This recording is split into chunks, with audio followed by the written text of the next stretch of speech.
Hi hello ನಮಸ್ಕಾರ ಎಲ್ಲರಿಗೂ. ಅಭಿವ್ಯಕ್ತಿ ಕಥಾಲೋಕಕ್ಕೆ ಆತ್ಮೀಯವಾದ ಸ್ವಾಗತ. ಉಸಿರಾದೆ ನೀ ಜೀವಕ್ಕೆ 73ನೇ ಎಪಿಸೋಡ್ ಇವಾಗ ಸ್ಟಾರ್ಟ್ ಮಾಡೋಣ. ಆರುಷಿ ಕಡೆಗೆ ಸುಡು ನೋಟ ಬೀರಿ ಅವಳ ಪಕ್ಕದಿಂದ ಸರಿದು ಹೋಗಲು ನೋಡ್ತಾನೆ ಸಿಂಹ. ನನ್ನ ಅವಾಯ್ಡ್ ಮಾಡಿದ ಮಾತ್ರಕ್ಕೆ ನಾನು ಹೇಳಿದ ಮಾತುಗಳು ಸುಳ್ಳಾಗೋದಿಲ್ಲ ಮಿಸ್ಟರ್ ಸಿಂಹ. ಧೈರ್ಯವಾಗಿ ನನ್ನ ಎದುರಲ್ಲಿ ನಿಂತು ನನ್ನ ಮಾತನ್ನು ಪೂರ್ತಿ ಕೇಳಿ ಆಮೇಲೆ ಮನೆ ಒಳಗೋಗಿ ನಿಮ್ಮ ಹೆಂಡತಿ ಬಡಿಸಿದ ಊಟವನ್ನು ಹೊಟ್ಟೆ ತುಂಬ ತಿಂದು ಬೇಕಾದರೆ ಒಂದು ಗಳಿಗೆ ಕಣ್ಣು ತುಂಬ ನಿದ್ದೆ ಮಾಡಿ ಹೇಳಿದರೆ ವಕ್ರನಗೆ ಬೀರಿ ನಿನ್ನೆದುರಿಗೆ ನಿಲ್ಲೋಕೆ ನನಗೆಂತ ಭಯ. ನೀನೇನು ಹುಲಿನ ಸಿಂಹನ? ಒಂದು ಸಾಧಾರಣ ಹೆಣ್ಣಿಗೆ ಭಯ ಬೀಳುವಷ್ಟು ಪುಕ್ಲ ಅಲ್ಲ ಈ ಅಭಯ್ ಸಿಂಹ. ಆದರೆ ನೀನು ನೋಡಿದಾಗ ನಿನ್ನ ಮಾತು ಕೇಳಿದಾಗ ಓಜಸ್ನ ನೀನು ನಿನ್ನ ಗಂಡ ಅಂತ ಹೇಳಿದಾಗ ಅಸಹ್ಯ ಆಗತ್ತೆ. ಎಂಥ ನೀತಿಗೆಟ್ಟ ಹೆಂಗಸು ನೀನು ಅನಿಸುತ್ತೆ.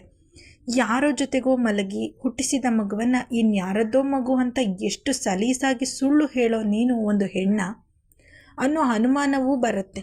ಅದಕ್ಕೆ ನೀನಂತಹ ಹೆಂಗಸಿನ ಜೊತೆಗೆ ಮಾತು ಬೆಳೆಸಲು ಇಷ್ಟ ಇಲ್ಲದೆ ಇಲ್ಲಿಂದ ಹೋಗ್ತಾ ಇರೋದು ಹೇಳಿ ಒಂದು ಹೆಜ್ಜೆ ಮುಂದೆ ಇಡುತ್ತಲೇ, ಕರೆಕ್ಟ್, ಯಾರಿಗೋ ಹುಟ್ಟಿದ ಮಗುಗೆ ನಾನು ಇನ್ಯಾರದ್ದೋ ಹೆಸರು ಕೊಟ್ಟು ನಿಮ್ಮ ಕಣ್ಣಲ್ಲಿ ಕೀಳಾಗ್ಬಿಟ್ಟಿದ್ದೀನಿ. ಆದರೆ ನನ್ನ ಮೊದಲನೇ ಗಂಡ ಸುಳ್ಳು ಮೋಸವನ್ನೇ ಬದುಕು ಮಾಡಿಕೊಂಡು ಹೆಣ್ಣು ಮಕ್ಕಳ ಬದುಕನ್ನು ನಾಶ ಮಾಡಲು ಪಣ ತೊಟ್ಟಿದ್ದಾನಲ್ಲ, ಅವನನ್ನು ಕಂಡ್ರೆ ನಿಮ್ಗೆ ಅಸಹ್ಯ ಆಗಲ್ವಾ? ಚಂದ್ರಕಾಂತ್ ಮಿತ್ರ ಅನ್ನೋ ಹೆಸರಿಟ್ಕೊಂಡು ಹೆಣ್ಣು ಹೆತ್ತವರ ಪಾಲಿಗೆ ಶತ್ರು ಆಗಿದ್ದಾನಲ್ಲ, ಅವನನ್ನು ಕಂಡ್ರೆ ಹೇಸಿಗೆ ಅನಿಸಲ್ವಾ? ನಿಮಗೂ ಒಬ್ಳು ಮಗಳಿದ್ದಾಳೆ, ಕ್ಷಮಿಸಿ ನಾನು ಹೀಗೆ ಹೇಳ್ತಾ ಇರೋದಕ್ಕೆ. ಆದರೆ ನಾಳೆ ನಿಮ್ಮ ಮಗಳನ್ನು ಚಂದ್ರಕಾಂತ್ನಂತಹ ವ್ಯಕ್ತಿ ಮದುವೆಯಾಗಿ ಅವಳಿಗೆ ಮೋಸ ಮಾಡಿ ನಿಮ್ಮ ಮನೆ ಬೆಳಕು ನಿಮ್ಮ ಮಗಳನ್ನು ವೇಶ್ಯಾಗೃಹಕ್ಕೆ ಮಾರಲು ಪ್ರಯತ್ನ ಪಟ್ಟರೆ ಅವನನ್ನು ಕೊಂದು ಬಿಡುವಷ್ಟು ಕೋಪ ಬರುತ್ತಾ? ಅಥವಾ ಅವಳ ಹೊಡಲಲ್ಲಿ ಇರುವ ಮಗುವಿನ ತಂದೆ ಆ ಮೋಸಗಾರ, ಹಾಗಾಗಿ ಅವನ ಕಾಲು ತೊಳೆದು ಮನೆ ಅಳಿಯ ಅಂತ ಮರ್ಯಾದೆ ಕೊಟ್ಟು ನನ್ನ ಮಗಳನ್ನು ಏನಾದರೂ ಮಾಡ್ಕೊ ಅಂತ ಅವನ ಕೈಗೆ ನಿಮ್ಮ ಮಗಳನ್ನು ಒಪ್ಪಿಸಿ ಬಿಡ್ತೀರಾ ಕೇಳಿದ್ಲು. ಆರುಷಿ ಕಡೆಯಿಂದ ತೂರಿ ಬಂದ ಪ್ರಶ್ನೆ ಅವನ ಹೃದಯವನ್ನೇ ನಾಟಿದಂತಾಗಿ ಅವಳು ಹೇಳಿದ ಸನ್ನಿವೇಶವನ್ನು ಕಲ್ಪನೆ ಕೂಡ ಮಾಡಿಕೊಳ್ಳೋಕೆ ಆಗದೆ, ಸಿಂಹ, ನನ್ನ ಮಗಳ ಭವಿಷ್ಯದ ಬಗ್ಗೆನೇ ಇಷ್ಟು ಕೇವಲವಾಗಿ ಮಾತಾಡ್ತೀಯ? ಎಷ್ಟೇ ಧೈರ್ಯ ನಿನಗೆ? ಕೋಪದಲ್ಲಿ ಅಬ್ಬರಿಸಿ ಆರುಷಿ ಮೇಲೆ ಇನ್ನೇನು ಕೈ ಮಾಡುವವನಿದ್ದ. ಅದೇ ಸಮಯಕ್ಕೆ ಮನೆ ಹೊರಗೆ ಬಂದ ಶಾರದಾ ಅವರು ಸಿಂಹನ ಕೃತ್ಯ ಕಂಡು, ಸಿಂಹ ಕೈ ಇಳಿಸು, ಇಲ್ಲ ನಿನ್ನ ಕೈ ಕತ್ತರಿಸಿಬಿಡ್ತೀನಿ, ಹುಷಾರ್. ಆಘಾತದ ಜೊತೆಗೆ ಕೋಪ ಬೆರೆತಿದ್ದ ಧ್ವನಿಯಲ್ಲಿ ರೇಗಿದ್ರೆ ತಕ್ಷಣ ತನ್ನ ಕೈ ಇಳಿಸಿ, ಥೂ ನಿನ್ನ ಜನ್ಮಕ್ಕೆ ಗೊಣಗುತ್ತಾ ಅಲ್ಲಿಂದ ಸರಿದು ಹೋದವನ ಮಾತುಗಳು ಆರುಷಿ ಹೃದಯವನ್ನು ಘಾಸಿ ಮಾಡಿದ್ವು. ಮನೆ ಬೀಗ ತೆಗೆದು ಒಳಗಡಿ ಇಡುತ್ತಲೇ ಹಾಲ್ನ ಗೋಡೆಯ ಮೇಲಿದ್ದ ದೊಡ್ಡ ದೊಡ್ಡ ಕ್ಯಾನ್ವಾಸ್ ಪೇಂಟಿಂಗ್ಗಳು ಓಜಸ್ ಹಾಗೆ ಶ್ರವಣ್ ಗಮನ ಸೆಳೆದಿತ್ತು. ಅತಿಹಾಸೆ ಗತಿ ಕೇಡು. ಕೆಂಪು ಬಣ್ಣದ ಪೇಂಟ್ನಲ್ಲಿ ದೊಡ್ಡದಾಗಿ ಬರೆದಿದ್ದ ಶೀರ್ಷಿಕೆ ಕೆಳಗೆ ಚಿನ್ನದ ಮೊಟ್ಟೆ ಇಡುವ ಕೋಳಿ, ಅದನ್ನು ಕತ್ತರಿಸುತ್ತಾ ಇರುವ ಒಬ್ಬ ವೃದ್ಧನ ಹಿಂದೆ ಆಸೆಯ ಕಂಗಳನ್ನು ಹೊತ್ತು ನಿಂತ ಹೆಂಗಸಿನ ಚಿತ್ರ. ಅಬ್ಬಾ, ಎಂತಹ ಅದ್ಭುತ ಚಿತ್ರ! ಈ ಗಂಡಸಿನ ಮುಖದಲ್ಲಿನ ಆತಂಕ, ಹೆಣ್ಣಿನ ಮುಖದಲ್ಲಿ ಆಸೆ, ಅದೆಷ್ಟು ಚೆನ್ನಾಗಿ ಬಣ್ಣಿಸಿದ್ದಾನೆ ಪೇಂಟರ್. ಯಾರಪ್ಪ, ನಿಜವಾಗ್ಲೂ ದೊಡ್ಡ ಆರ್ಟಿಸ್ಟ್ ಈ ಚಿತ್ರ ಬಿಡಿಸಿ ಬಣ್ಣ ತುಂಬಿರಬೇಕು ಹೇಳುತ್ತಾ ಶ್ರವಣ್ ಚಿತ್ರದ ಪಟದ ಬಳಿ ಹೋಗಿ ನೋಡಿದರೆ ಬಲಭಾಗದ ಕೆಳಗೆ ಸಣ್ಣದಾಗಿ ಚಮಿ ಚಿತ್ರಕಾರನ ಸಹಿ ಇತ್ತು. ಅರೆ, ಇದು ಆ ಸೈಕೋ ಖುದ್ದು ತಾನೇ ಬಿಡಿಸಿರೋ ಚಿತ್ರ. ನಿಜ ಹೇಳ್ತೀನಿ, ಅವನು ಅಪರಾಧಿ ಅಲ್ಲದೆ ಹೋಗಿದ್ರೆ ನಿಜಕ್ಕೂ ಅವನ ಈ ಟ್ಯಾಲೆಂಟ್ನ ನಾನು ಹಾಡಿ ಹೊಗಳ್ತಾ ಇದ್ದೆ. ಶ್ರವಣ್ ಮತ್ತೊಂದು ಚಿತ್ರದ ಮೇಲೆ ಕಣ್ಣಾಡಿಸ್ದ.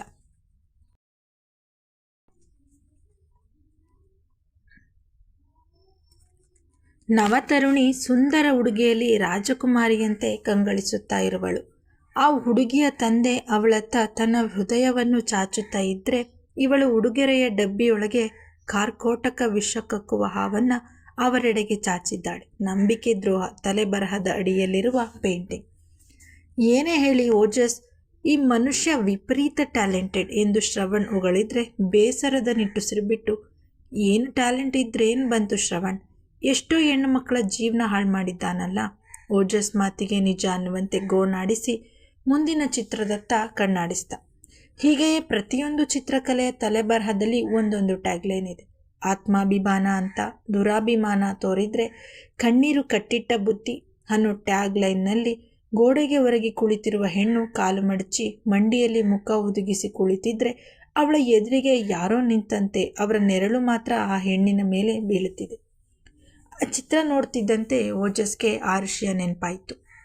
ಹಿಂದೊಂದು ಸಲ ಟ್ರಾಫಿಕ್ ಸಿಗ್ನಲಲ್ಲಿ ಶಾಶ್ವತ್ನ ನೋಡಿ ಭಯ ಬಿದ್ದಿದ್ದ ಹುಡುಗಿ ಅವನ ಕಣ್ಣು ತಪ್ಪಿಸಿ ಓಡಿ ಹೋಗಿ ಅದ್ಯಾವುದೋ ಪಾಳು ಬಿದ್ದಿದ್ದ ಕಟ್ಟಡದಲ್ಲಿ ಅವಿತು ಹೀಗೆಯೇ ಇದೇ ಭಂಗಿಯಲ್ಲಿ ಕುಳಿತು ಕಣ್ಣೀರಾಗ್ತಿದ್ಲಲ್ವ. ತಕ್ಷಣ ಏನೋ ಹೊಳೆದು ಆ ಚಿತ್ರಪಟವನ್ನು ಗೋಡೆಯಿಂದ ತೆಗೆದು ತಿರುಗಿಸಿ ನೋಡಿದ. ಒಂದು ಲಕೋಟೆ. ಅದನ್ನು ತೆಗೆದು ಓದಿದ್ರೆ ವಿಜಯ್ ತನ್ನ ವಿಜಯಗಾಥೆ ಬರೆದಿದ್ದಾನೆ.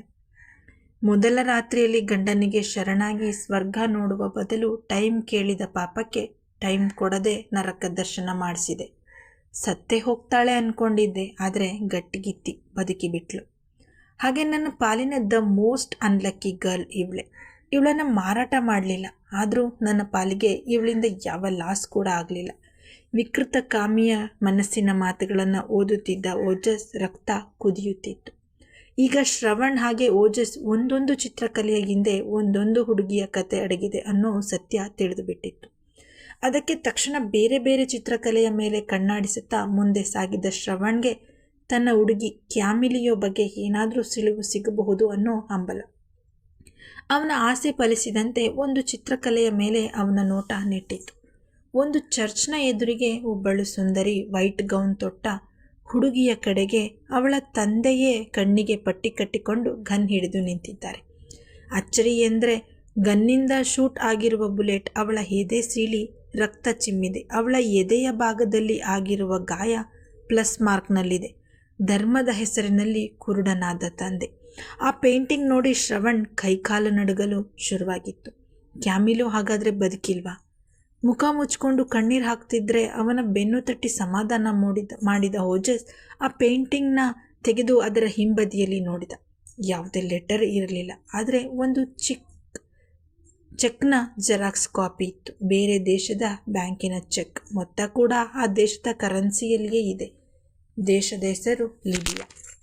ಇಷ್ಟು ಮಾಹಿತಿ ಸಾಕಿತ್ತು ಶ್ರವಣ್ಗೆ. ಈಗ ತನ್ನ ಹುಡುಗಿಯನ್ನು ಎಲ್ಲಿ ಹುಡುಕಬೇಕೆಂಬ ಐಡಿಯಾ ಸಿಕ್ಕಿತ್ತು. ತಕ್ಷಣ ಓಜಸ್ನ ಬಿಗಿದಪ್ಪಿ ಕತ್ತಲಲ್ಲಿ ಕಳೆದು ಹೋಗಿದ್ದವನಿಗೆ ದಾರಿ ಕಾಣದೆ ಆತಂಕ ಆಗಿತ್ತು.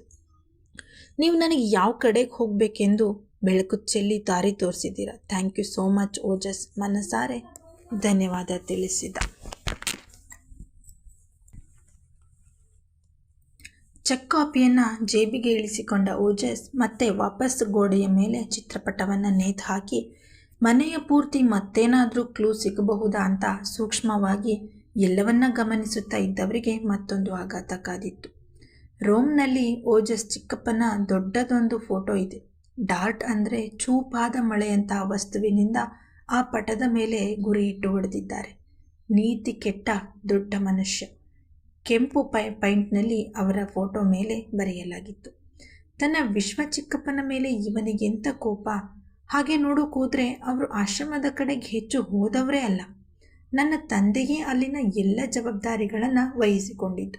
ಅಚ್ಚರಿ ಜೊತೆಗೆ ಗೊಂದಲ ಉಂಟಾಯಿತು ಓಜಸ್ಗೆ.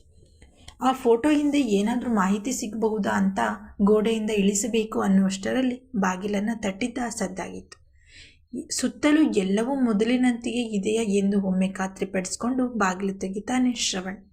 ಕಾಫಿ ಕಪ್ಗಳನ್ನು ಹಿಡಿದು ನಿಂತಿದ್ದ ಸುದೇಶ್ನ ಅವರನ್ನ ಕಡೆ ಸಣ್ಣ ನಗೆ ಬೀರಿ, ಇದೆಲ್ಲ ಯಾಕೆ ತೊಂದರೆ ತೆಗೆದುಕೊಳ್ಳೋಕೆ ಹೋದ್ರಿ ಸಿಸ್ಟರ್ ಹೇಳಿ.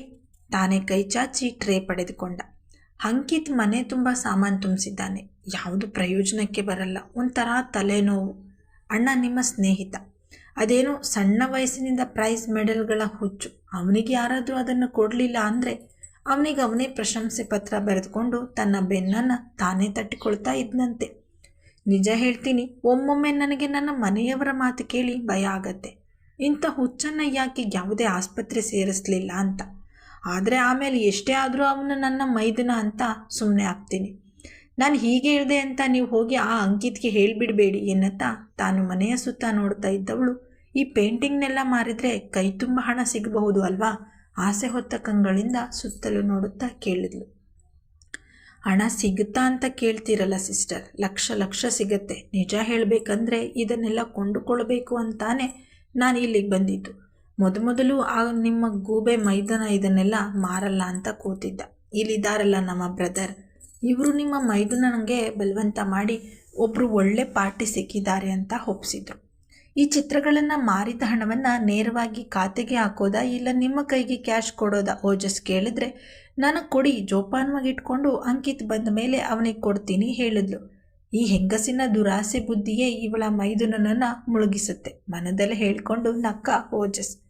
ಇದೆಲ್ಲ ಓಕೆ ಸಿಸ್ಟರ್, ಆದರೆ ರೂಮ್ನಲ್ಲಿ ಒಂದು ಪೇಂಟಿಂಗ್ ಇದೆ, ಒಬ್ಬ ಮನುಷ್ಯನದ್ದು. ಅದು ಮಾರಾಟ ಮಾಡೋದಾ ಇಲ್ಲ ಅದನ್ನೇನಾದರೂ ನಿಮಗೆ ಪರಿಚಯ ಇರೋ ವ್ಯಕ್ತಿಯ ಫೋಟೋನ? ಶ್ರವಣ್ ಕಾಫಿ ಗುಟ್ಕರಿಸುತ್ತಾ ಕೇಳಿದ.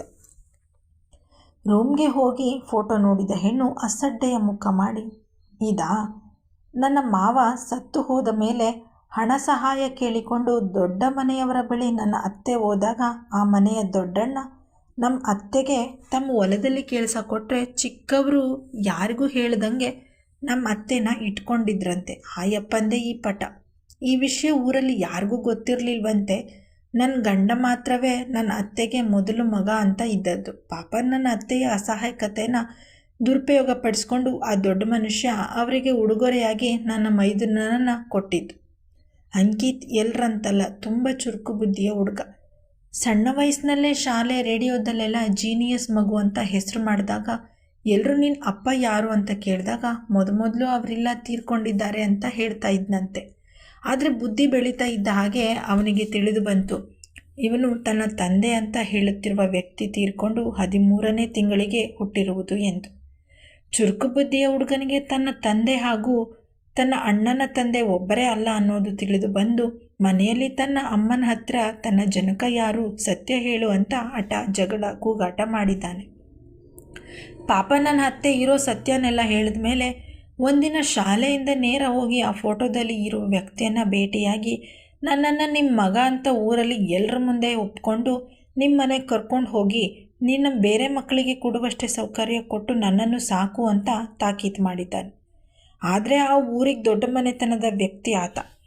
ಒಂದು ದಿನದಲ್ಲೇ ನನ್ನ ಅತ್ತೆ ತನ್ನ 2 ಮಕ್ಕಳ ಜೊತೆಗೆ ಊರು ಬಿಟ್ಟು ಹೋಗುವಂತೆ ಮಾಡಿದ್ದಾರೆ. ಸರಿಸುಮಾರು 5 ವರ್ಷ ಸುಮ್ಮನಿದ್ದ ಅಂಕಿತ್ ನಂತರ ತನ್ನ ಸೋದರ ಮಾವನ ಸಹಾಯ ಪಡೆದು ಇಲ್ಲದ ಕತೆ ಕಟ್ಟಿ ಮತ್ತೆ ಆ ಊರು ಸೇರಿಕೊಂಡ. ನನ್ನ ಅತ್ತೆ ಗಂಡ ಎಲ್ಲ ಅವನು ಅತಿ ಬುದ್ಧಿವಂತ, ಒಳ್ಳೆ ರೀತಿಯಲ್ಲಿ ಓದಿ ಕೆಲಸ ಸಂಪಾದನೆ ಮಾಡ್ತಾನೆ ಅನ್ನೋ ನಂಬಿಕೆಯಲ್ಲೇ ಇದ್ದರು. ಹಾಗೆ ಆಗುವುದರಲ್ಲಿಯೂ ಇತ್ತು. ಆದರೆ ಅವನಿಂದ ಸರ್ಕಾರದಿಂದ ಮನ್ನಣೆ ಸಿಗದೆ ತುಂಬ ಕುಗ್ಗಿ ಹೋದ. ನಾನು ಆಗಲೇ ಹೇಳ್ದೆ ಅಲ್ವಾ, ಅವನೊಂಥರ ಹುಚ್ಚು. ತನಗೆ ಸರ್ಕಾರ ಕೊಡದೇ ಇದ್ದ ಸ್ಕಾಲರ್ಶಿಪ್ನ ತಾನೇ ಬೇರೆ ರೀತಿಯಲ್ಲಿ ಪಡೆಯಬೇಕೆಂಬ ದಾರಿ ಹಿಡ್ದ. ಹಾಗೆ ಅದೇ ದಾರಿಯಲ್ಲಿ ನಡೆದು ಹಣ ಸಂಪಾದನೆ ಮಾಡಿ ಅದು ಯಾವುದೋ ಬಾಂಬ್ನ ಆವಿಷ್ಕಾರ ಮಾಡಿ ಅದನ್ನು ಯಾವುದೋ ಲಿಬಿಯಾ ದೇಶಕ್ಕೆ ಅವನ ಆವಿಷ್ಕಾರ ಮಾರಿ ಬಂದ ಹಣದಲ್ಲಿ ಈ ಮನೆ ಖರೀದಿ ಮಾಡ್ದ. ಇನ್ನೊಂದು ವಿಷಯ ಅಣ್ಣ, ಯಾರಿಗೂ ಹೇಳಬೇಡಿ, ತನ್ನ ಈ ದಿನದ ಸ್ಥಿತಿಗೆ ತನ್ನ ಹೆತ್ತ ತಾಯಿಯೇ ಕಾರಣ. ಕಷ್ಟಕ್ಕೆ ಹೆದರಿ ಪ್ರಾಣತ್ಯಾಗ ಮಾಡಿದ್ರೂ ಆಗ್ತಿತ್ತು. ಇನ್ನೊಬ್ಬನ ಸಹವಾಸ ಯಾಕೆ ಮಾಡಿದೆ ಅಂತ ಅದು ಯಾವುದೋ ಮದ್ದು ಕುಡಿಸಿ ತನ್ನ ಹೆತ್ತನಮ್ಮನನ್ನೇ ಹಾಸಿಗೆ ಹಿಡಿಯೋ ಹಾಗೆ ಮಾಡ್ತಾನೆ. ಪಾಪ ನನ್ನ ಅತ್ತೆ ಈ ಕಡೆ ಸಾಯೋಕ್ಕೂ ಆಗದೆ ಆ ಕಡೆ ಬದುಕೋಕ್ಕೂ ಆಗದೆ ಮಲಗಿದಲ್ಲೇ ನರಕ ಅನುಭವಿಸುತ್ತಾ ಕಣ್ಣೀರಲ್ಲೇ ಕೈ ತೊಳೆಯುತ್ತಾ ಇದ್ದಾರೆ ಹೇಳಿ ಓಜಸ್ ಕಡೆಗೆ ದೀನ ನೋಟ ಬೀರಿದ್ರೆ ಆ ಹೆಂಗಸಿನ ಬಾಯಿಂದ ಕೇಳಿ ಬಂದ ವಿಷಯಗಳು ಅವನ ಕಿವಿಗೆ ಕಾದ ಸೀಸೆಯಂತೆ ಅಪ್ಪಳಿಸಿದ್ದ ಕಾರಣ ಯಾವುದೇ ಪ್ರತಿಕ್ರಿಯೆ ನೀಡದೆ ಮನೆ ಹೊರಗೆ ನಡೆದು ಬಿಟ್ಟರೆ ಶ್ರವಣ್ ಲೋಟವನ್ನು ಅಲ್ಲೇ ಟೇಬಲ್ ಮೇಲಿಟ್ಟು, ಸಿಸ್ಟರ್, ಅವನಿಗೊಂದು ಅರ್ಜೆಂಟ್ ಕೆಲಸ ನೆನಪಾಯಿತು, ಅದಕ್ಕೆ ಹೋದ. ನೀವು ಹುಷಾರಾಗಿ ಈ ಮನೇನ ಲಾಕ್ ಮಾಡಿರಿ. ನಾಳೆ ಪೆಟ್ಟಿಗೆ ತುಂಬ ಹಣ ತಂದು ಇಲ್ಲಿರೋ ಪೇಂಟಿಂಗ್ನೆಲ್ಲ ತೆಗೆದುಕೊಂಡು ಹೋಗ್ತೀವಿ ಹೇಳಿ ಓಜಸ್ ಹಿಂದೆಯೇ ಮನೆ ಹೊರಗೆ ಹೋಗ್ತಾನೆ. ಕತೆ ಮುಂದಿನ ಭಾಗದಲ್ಲಿ ಮುಂದುವರೆಯುವುದು. Thank you.